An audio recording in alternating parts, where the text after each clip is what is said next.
सरोज गर्ग जी। श्री हरिवंश। राधा वल्लभ श्री हरिवंश। महाराज जी, मैं पिछले कुछ 7-8 महीने से आपके प्रवचन सुन रही हूँ। मैं 23 साल से प्रिंसिपल के पद पर विद्यालय में सेवा दे रही हूँ। मैंने विद्यालय में विद्यार्थियों में परिवर्तन के लिए सुबह प्रार्थना सभा में कुछ मिनट का ध्यान एवं महापुरुषों जैसे चैतन्य महाप्रभु जी, स्वामी विवेकानंद महापुरुषों पर चर्चाओं की संस्कृति प्रचलित करने का प्रयास किया है। मेरा सवाल है कि आज आधुनिक शिक्षा प्रणाली केवल किताबी ज्ञान पर आधारित है।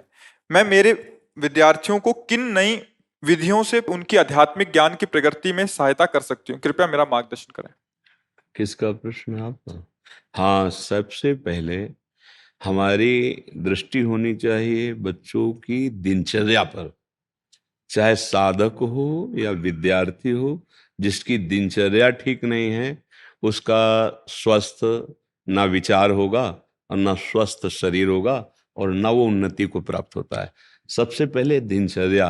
अब हमारी नई पीढ़ी की दिनचर्या ही खराब हो गई, क्योंकि सूर्य उदय के पहले उठने की दिनचर्या बहुत मंगलमयी होती है। अब बच्चे 10 बजे सो के उठ रहे हैं, 8 बजे सो के उठ रहे हैं।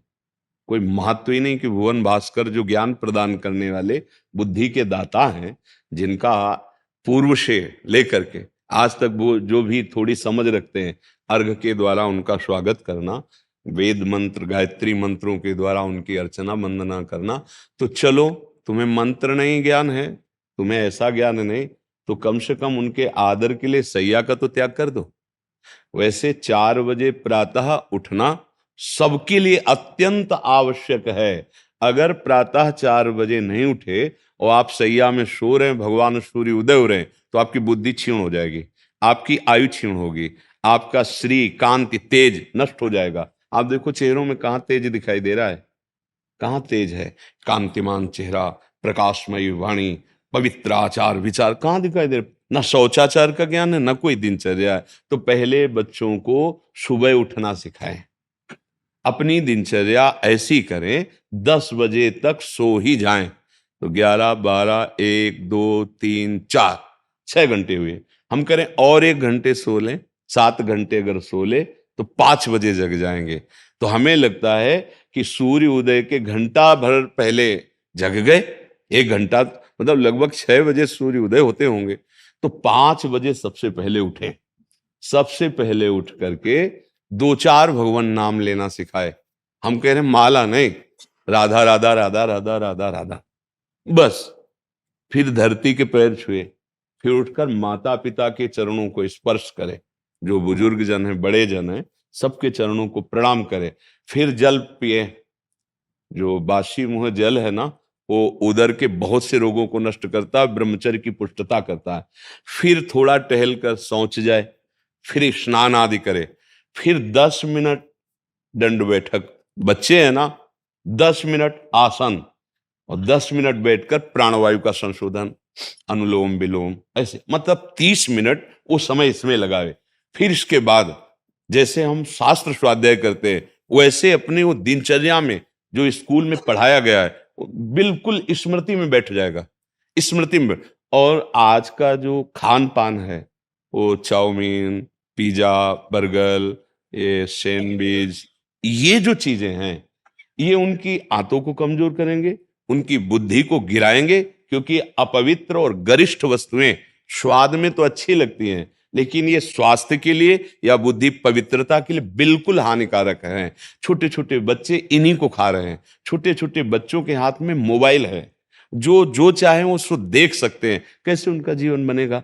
तो ये प्रातः की दिनचर्या करके फिर जब स्कूल जाएं, तो वहां जिसे आप कहते हैं ध्यान, तो बच्चे हैं, वो किसका ध्यान करेंगे?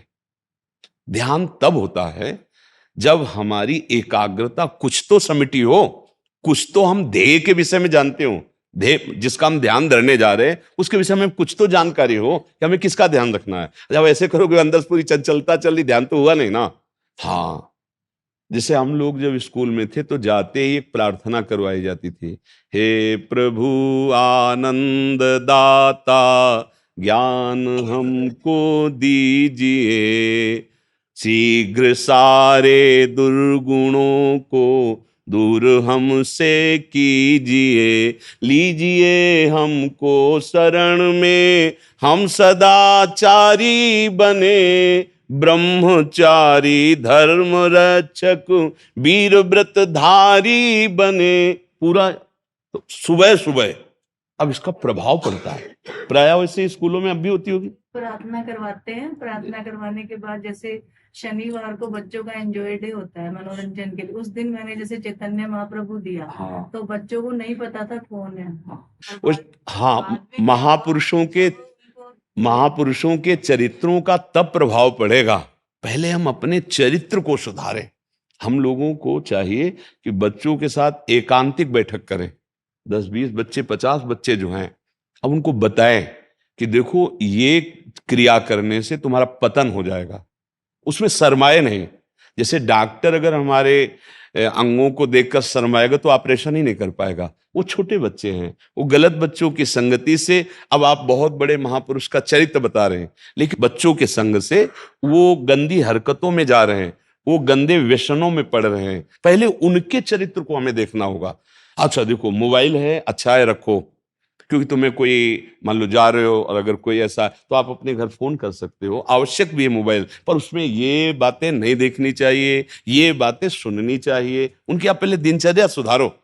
अगर उनकी दिनचर्या नहीं सुधरेगी ना, तो आप महापुरुषों के चरित्र गाएंगे और उनके चरित्र बिगड़ रहे हैं, तो वो बैठेंगे आपके सामने शांत, लेकिन कोई प्रभाव नहीं पड़ेगा। प्रभाव तब पड़ेगा जब हमारे चरित्र सुधरे। छोटे छोटे बच्चों में वो जैसे संक्रामक बीमारी फैल रही है, ऐसे इंद्रिय को बिल्कुल जो छूट दे करके गंदी बातें वो बढ़ रहे हैं, क्योंकि हमारे पास सब तरह के बच्चे हैं, छोटे छोटे बड़े बड़े। तो सबसे जैसे अपने लोगों की एक दृष्टि होती है, एक दृष्टि गई तो पता चल जाएगा आप कितने दिन के ब्रह्मचारी हो, कितने आप कैसे भ्रष्ट आचरण वाले हो, वो दृष्टि में पता चलता है। कुछ ऐसे चिन्ह होते हैं, यौगिक चिन्ह, जैसे पता चल जाता है। बोले हम 20 साल से, तो वो पता चल जाएगा कि तुम गप मार रहे हो कि है ऐसा। तो जैसे 13-14 वर्ष का बालक है, उसकी हालत देखी कि भाई ऐसा, तो वो अपनी हालत वर्णन करता है कि मेरी हालत ये। तो हमारी सबसे प्राथमिकता उसकी दिनचर्या सुधारिए। महापुरुषों के चरित्र तक थोड़ा हृदय, अब वो अपने ही चरित्र से ही ना तो बैठे रहेंगे, पर वो जहां भागेंगे तो अपने चरित्र बिगाड़ने वाले। तो ऐसी उनकी पहचान बताई जाए कि जैसे गलत स्पर्श क्या है, अच्छा स्पर्श क्या है। आपको कोई ऐसे स्पर्श कर रहा है मानो गलत स्पर्श कर रहा है, आपको कोई ऐसी सलाह दे रहा है मानो गलत सलाह दे रहा है। अगर आप ऐसा करते हैं तो आपकी बहुत हानि हो जाएगी, आप भूल भुलैया में फंस जाएंगे, स्मृति चली जाएगी, आपके शरीर में रोग पैदा। भयावह बात रखी जाए कि अगर ऐसा किया तो ऐसे परेशान। भोजन सुधारा जाए, उनके आचरण सुधारे जाए और उनसे मित्रवत व्यवहार किया जाए। टीचर का मतलब गुरु होता है, गुरु का मतलब माँ होता है। हमारे पास जितने भी लोग आते हैं उनको हमें प्यार देना माँ की तरह। माँ कैसे? थोड़ी सी गलती भी हो जाए डांट भी देंगे, लेकिन अपने बच्चे को जैसे हम डांटते हैं वैसे डांटेंगे। उसके साथ व्यवहार ऐसा नहीं करेंगे कि हमारा बच्चा होता उसकी जगह में तो हम कैसा व्यवहार करते। पहले अपने से प्रश्न करना चाहिए कि अगर मेरा बच्चा होता और वो हमारे साथ ऐसा व्यवहार करता तो हम कैसे करते। हम प्यार से समझाते, भाई चलो ऐसा। हमको वही दृष्टि रखनी है कि हमारे क्लास में जितने बच्चे हैं, मानो ये मेरे ही बच्चे हैं, उनके साथ ऐसा प्यार का व्यवहार। किसी की गलती में उसको विरोध के द्वारा सुधारा कम जा सकता है, प्यार के द्वारा ज्यादा सुधारा जा सकता है। उसको बार बार प्यार से समझा करके तो उस पर हम विजय पाए। पहले उनकी दिनचर्या ठीक करें। अगर दिनचर्या ठीक हुई तो स्मृति और स्वास्थ्य, जैसे हमने कहा व्यायाम भी जरूरी। अब ये ठीक है ना, तो आप जो समझाओगे समझ में आ जाएगा। महापुरुषों की बात अगर सुनाओगे तो उत्साह आएगा। और जहां मन मलिन आचरणों की तरफ भाग जाता है फिर सुधारना मुश्किल होता है। ये जो टच वाला मोबाइल, बड़ा हुआ स्क्रीन वाला है ना, ये बच्चों के लिए बहुत हानिकारक है। क्योंकि एक तो वैसी इंद्रियां चंचल होती हैं और अभी नए नए विकास हो रहे हैं मन बुद्धि के, तो भागते हैं विषयों की तरफ। अब उनको पूरा ज्ञान है, सब गेम खेलना, उसमें सब मोबाइल में क्या है, ये कहते हैं सर्च करो तो कुछ भी संसार की बात आ जाएगी। अब उनमें से कोई चंचल बालक सर्च करके गंदी बातें दिखाएगा, वही संस्कार पड़ जाएंगे। तो कुछ अब कैसे संभाला जा सकता है? जिसके हाथ में स्क्रीन वाला बड़ा मोबाइल है वो बच्चा तो फिर गड़बड़ हो जाएगा। अगर छोटा मोबाइल दिया जाए कि आपको फोन करने के लिए ये है बस, अगर पढ़ाई लिखाई की तो हमारे सामने आप पढ़ो लिखो, उसमें जो भी है, मान लो ऐसा कुछ है और हम चेक करें मोबाइल उनका कि ये क्या देखता है। आजकल इतने बच्चे प्रवीण है ना, कि वो आपको चेक भी करवा देंगे, बिल्कुल साफ स्वच्छ, कुछ नहीं उसमें, उनको पता है। हाँ, वो पूरा डेटा ही उड़ा देंगे, बहुत चतुर है। तो ये सुधारा जाए, तब हमारी पढ़ाई जो विद्या है वो भगवत स्वरूप है। ऐसा नहीं कि ये आधुनिक विद्या किस काम, ऐसा नहीं है। आधुनिक विद्या पहले बुद्धि को विकसित करती है, उसी विकास को हम आध्यात्मिक विद्या की तरफ मोड़ देते हैं। भाई आपके पास शक्ति है, आप उसे किसी के पीटने में या किसी के बचाने में लगा सकते हो, तो आपके पास विद्या ही है। आप उसे किसी की चोरी, हिंसा, छल कपट या किसी को बचाने और किसी का समर्थन, समाज सेवा, देशभक्ति, माता पिता की सेवा, इसमें लगा सकते हैं। और आध्यात्मिक विद्या में भी, ब्रह्म प्राप्ति, भगवत प्राप्ति में भी लगा सकते हैं। तो पहले विद्या प्राप्त करने के योग्य बालकों का खान पान, उनकी दिनचर्या, उनका उठना, उनका सोना, उनका संग, इस पर ज्यादा जोर दिया जाए, तभी बात बनेगी। अगर इस पर जोर नहीं दिया जाएगा, हम बात कर रहे हैं ब्रह्म ज्ञान की और वो मतलब स्थिति उनकी गिरती चली जा रही, तो वो बैठे जरूर रहेंगे, पल्ले कुछ नहीं पड़ेगा, क्योंकि पकड़ने वाली बुद्धि जो है वो गिर चुकी है, वो वासना में गिर चुकी है। इसलिए हम तो बहुत प्रार्थना करते हैं कि माता पिता भी अपनी दिनचर्या ऐसी सावधान रखो कि आपके संस्कार बच्चों के ऊपर पड़ेंगे। आप जहां घर में रह रहे हैं, जो वातावरण उपस्थित कर रहे हैं, उसी संस्कार से बच्चे पल रहे हैं, तुमको वैसे ही फिर भोगना पड़ेगा। आप उनके पहले गुरु हैं। आपको कुछ बातें ऐसी सावधानी से रखनी है अपने जीवन की, जो उनकी दृष्टि में ना आवे, जो उनकी दृष्टि में आए और उनका पतन करे, ऐसी बहुत सावधान। अब ऐसे ऐसे मूढ़ पुरुष हैं, ले आओ बच्चा, वो बोतल रखी, वो गिलास रखा है, क्या संस्कार डाल रहे हो तुम पिता हो या उसके शत्रु हो? तुम हंसी मजाक ऐसी बातें, और फिर उन बच्चों को तुम चाहते हो कि देशभक्त बन जाएं, वीर बन जाएं और ये दुर्गुण त्यागी बन जाएं। कैसे बन जाएंगे? पहले आप अपना आचरण, यही सबसे बड़ी कमी है। तो हमें अपने आचरण सुधारने हैं, हमें बच्चों को सुधारने के लिए पहले उनकी दिनचर्या पर ध्यान देनी है। कैसे हमें बैठना है, कैसे हमें बोलना है, कैसी हमारी दिनचर्या होनी चाहिए। फिर उसके विद्या कोई भी पढ़ाओ, उसका प्रभाव पड़ेगा। तो इसलिए हमारी प्रार्थना है कि बच्चों को हमारी दिनचर्या कैसी होनी चाहिए, इस पर सबको सिखाओ। हमारे मित्र कैसे व्यवहार करते हैं, तो वो गंदा व्यवहार है, वो कैसा व्यवहार करते हैं, वो अच्छा व्यवहार है। कौन सा भोजन हमारा स्वास्थ्यवर्धक है, कौन सा भोजन हमारे स्वास्थ्य की हानि करता है। फिर विद्या पढ़ाओ, जो अपनी दिनचर्या जो आधुनिक विद्या है, उसके साथ साथ महापुरुषों के, जैसे आप कहते हैं, चरित्र बताते हैं। अब ये है कि स्कूल में, जैसे अभी किसी ने बताया था एकांतिक में कि वो राम कृष्ण ऐसा कुछ बोला या कुछ ऐसा, तो उसको दंडित किया गया। वो नाम कीर्तन या कुछ है, भला कैसे शुद्धि होगी? भगवान के नाम का विरोध टीचर कर रहे हैं। अगर वो मान लो तिलक लगा के गया है, तो सात्विक भाव वाला है ना, तो वो तिलक निषेध कर दो। ये तो मतलब भारत है, यहाँ तो ऐसा तो नहीं है।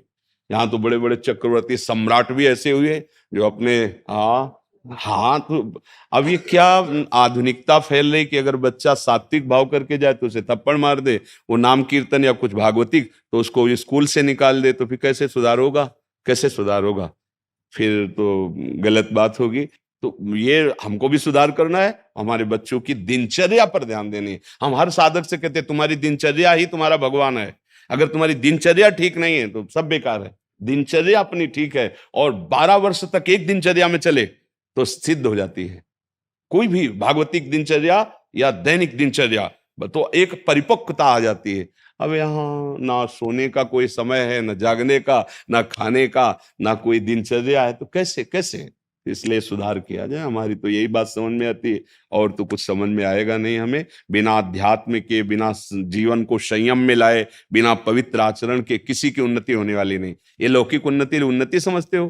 गंदे आचरण करके आप कुछ भी बन जाओ, तो जब गिरोगे तब तुम्हें पता चलेगा कहां से फेंके गए हो, अब कितने नीचे गिरे हो कि उठने लायक नहीं रहोगे। और शरीर तुम्हारा विनाशी थोड़ी छूटेगा, फिर इसके बाद जो दुर्गति होगी, फिर जैसे होता है ना कि आप तो ऐसा समझो धर्म करने वाले बड़ी उन्नति को प्राप्त हो रहे हैं, उन्नति को प्राप्त नहीं हो रहे हैं, ऊंचे चढ़ा के पटके जाएंगे। ये ऊंचे चढ़ा के ऐसे पटके जाएंगे, किसी काम के नहीं रहेंगे, सारे सुकृत नष्ट हो रहे हैं। अधर्म आचरण करने वाला कभी सुखी नहीं, कभी शांत नहीं हो सकता, कभी वो आनंद का अनुभव नहीं कर सकता। इसलिए